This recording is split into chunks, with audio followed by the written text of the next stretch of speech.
kitalo ddala ekiro ekikeesezza olunaku olwaleero okubeera nti omuyimbi Nice Henry bambi mu nnaku ey'ekitalo mu nnyiike ey'amaanyi avuddeyo okubeera nga abika taata we amanyikiddwa nga Lawrence eddala baliyita batya Semata Lawrence, yes. Semata Lawrence taata w'omuyimbi Nice Henry avuddeyo kubeera nga ategeeza eggwanga nti taata we afudde. Ekiro ekikeesezza olunaku olwaleero naye nga enteekateeka z'okuziika ngenda beera nga nzija wano ku SMX Media okubeera nga nzibategeeza. Taata we abadde atawaanyizibwa obulwadde obw'enjawulo neera nga afiiridde mu Mulago gye yaddusiddwa actually ennaku nga 2 emabega okubeera nga ajjanjabwa oluvannyuma lw'embeera eno okwongera okubeera nga egootaana. Bwe bamuddusizza e Mulago era bw'atyo eyo e Mulago gye yafiiridde.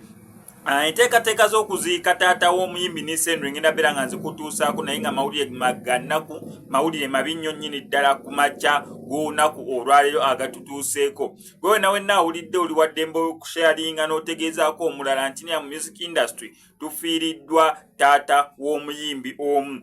On still ku nsonga efaanaganako bw'etyo, Shamim Malende akyali bubi. Kigambibwa mbu ali Nsambya hospital.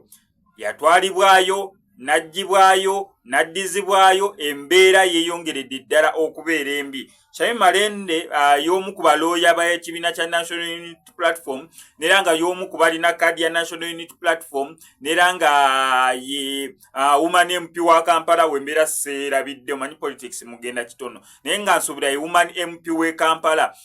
Shamim ono kigambibwa mbu Coffee Bill we yali erimu kubeera nga eyisibwa waabeerawo ensasagaawo mu Parliament neera y'omu kubaafuna obuvune okuva olwo abadde nga mu ddwaliro bamutwala bamukomyawo naye essaawa zino eno akyali mu ddwaliro Ensambya gy'ali mu kubeera nga afuna obujjanjabi. Ono teyasobola na kuziika ku mukwano gw'enfanfe Sseggirinnyo olw'ensonga naye yali mu ddwaliro nga ali bubi. So njagadde okuyisaawo ensonga eno nti nga mukyakaabira amata agayiise waliwo amata agatannaba kubeera nga gayiika ago gemwandibadde mutangatanga mulabe engeri ki gye gatalina kubeera nga gayiika. Mu kifo omukwano ky'ogulaga omuntu afudde kyekiseera kati gulageko ne ku muntu omulamu kubanga ate naye omunaamulinda afe ate musooke muveeyo mukole kino mukole kiringa bwe mwakola luli eri tejja kubeera mmanya ya nkoko. Tusabire nnyo Shamim Malende asobole okubeera nga assuuka obulwadde bw'alimu Mukama Katonda amutaase obulumi bw'ali mu kubeera nga ayitamu. Ono ku SMX Media ndasigala nku updates kyolina okukola subscribing nga notification bell tojja kubeera nga missing updates ddala nga zino gwayagala okubeera nga olanga naffe akabeeyi kasaamusaamu tukubireko ku enamba y'essimu ebisigadde obitulekere.